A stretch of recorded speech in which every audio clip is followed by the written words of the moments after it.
Have you ever felt like you're meant for something big? Yet, somehow, even getting out of bed feels like a battle? You scroll through your feed and see people launching businesses, writing books, running marathons, and deep down, you want that too. You're not short on dreams. You're not lacking ambition. In fact, your mind might be overflowing with ideas. So why can't you move? This is the paradox that traps so many of us, being highly ambitious and yet chronically stuck. Not lazy in essence, but frozen in action. Schopenhauer once wrote, "A man can do what he wills, but he cannot will what he wills." What if the problem isn't that you're lazy, but that your desire is fighting against something deeper? Let's pause here. What if your so-called laziness was actually a form of inner resistance? A protest from a part of you that's exhausted by the pressure to become something? Many ambitious people unknowingly carry a harsh inner critic. One that says, if I'm not constantly achieving, I'm falling behind. But here's the catch. That voice might be fueling your paralysis, not your progress. When your ambition becomes disconnected from your deeper self, it starts to feel heavy. You don't procrastinate because you're weak. You procrastinate because your soul doesn't want to move in a direction it hasn't agreed to. And in a world that glorifies constant motion, sitting still can feel like failure. But maybe it's a sign. This video isn't here to judge your inertia. It's here to decode it. Because what you're calling laziness might be something far more interesting. There's a peculiar kind of suffering that comes from dreaming big, but doing nothing. You lie in bed, imagining a future where everything has fallen into place: success, purpose, freedom. And then hours pass, days blur. The dream stays in your head, untouched. Why does this happen? Schopenhauer believed that human life is driven by an endless will to strive, that we are never truly satisfied, only chasing one desire after another. In this sense, ambition is like thirst. The more you drink, the thirstier you become. But here's the twist. When the mind dreams faster than the body can act, it creates an unbearable tension, one that often leads to collapse, not movement.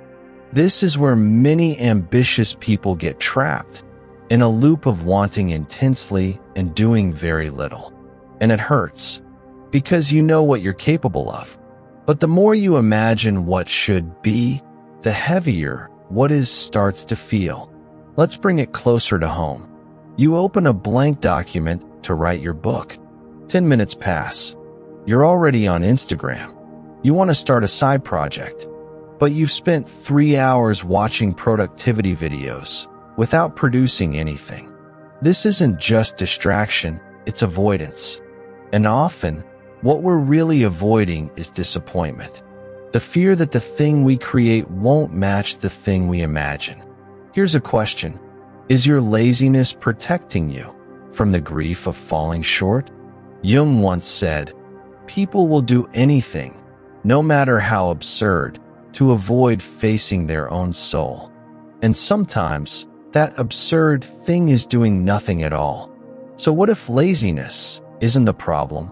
What if it's a signal, a message from the unconscious, whispering, "You're chasing a dream that isn't fully yours"?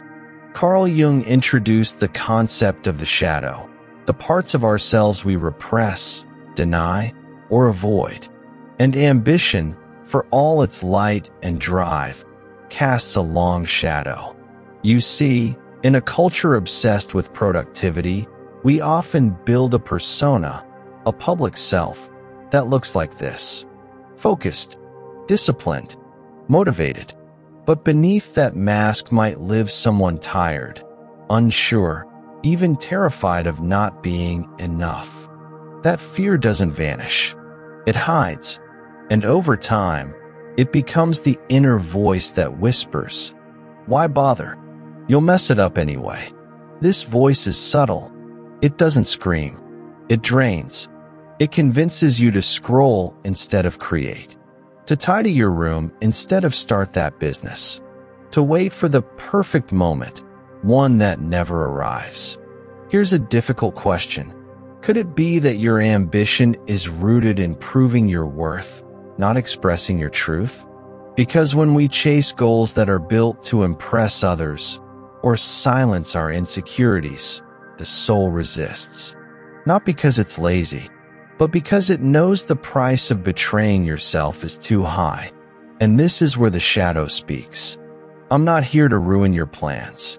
I'm here to reveal them.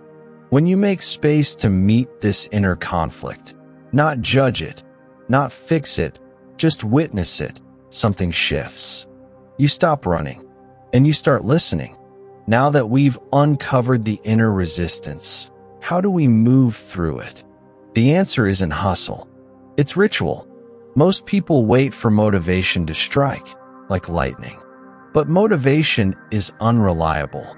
What's far more powerful? Momentum. And momentum doesn't begin with a leap. It begins with something embarrassingly small. Imagine this. Instead of writing a chapter of your book, you commit to writing one sentence a day. Just one. That's it. So small your inner critic won't even notice. This is what psychologist B.J. Fogg calls a tiny habit. And it works because it bypasses the ego's perfectionism. Your mind says, this isn't enough to matter. But your soul knows. This is how it begins. Jung often spoke of alchemical transformation, the slow, symbolic process of turning lead into gold. What if every microaction is alchemy in motion? What if writing that sentence, sending that email, or stretching for 2 minutes is the ritual fire that melts resistance? Here's a gentle challenge. Instead of asking, how can I do everything today? Ask, what's the smallest, kindest action I can take toward what matters? Because once you move, something awakens. Not productivity, presence. You're not lazy. You're just unaligned. And real alignment begins with silence, then choice, then a small, almost laughable step. The moment you act, no matter how tiny, you break the spell of inertia. And that's where your story starts to change. Take a breath. What if everything you've called laziness was actually a message from within? Not an accusation, but an invitation. We live in a culture that rewards speed and output, not presence and clarity. So it's no surprise that when we slow down, we feel shame. We call ourselves unmotivated, weak, broken. But maybe, just maybe, you were never meant to run faster.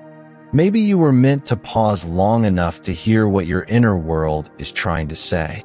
The philosopher Alan Watts once said, "You are under no obligation to be the same person you were 5 minutes ago." And that includes the version of you that believed they were lazy. So ask yourself gently, what part of me have I been ignoring by forcing myself to move before I was ready? Because here's the truth. Laziness isn't always avoidance. Sometimes it's wisdom in disguise. A sacred standstill. A soulful no. A moment when the body and psyche align to say, not this way, not yet. When we begin to trust this stillness, not as failure, but as a form of inner listening, something shifts. Ambition transforms from pressure into purpose. Movement returns, not with panic, but with peace. So today, don't strive to change everything. Just listen a little deeper, move a little slower, and take one small step toward what feels true, not what looks impressive. Because you're not lazy. You're in the process of becoming someone who acts from the inside out. And that takes time, courage, and grace.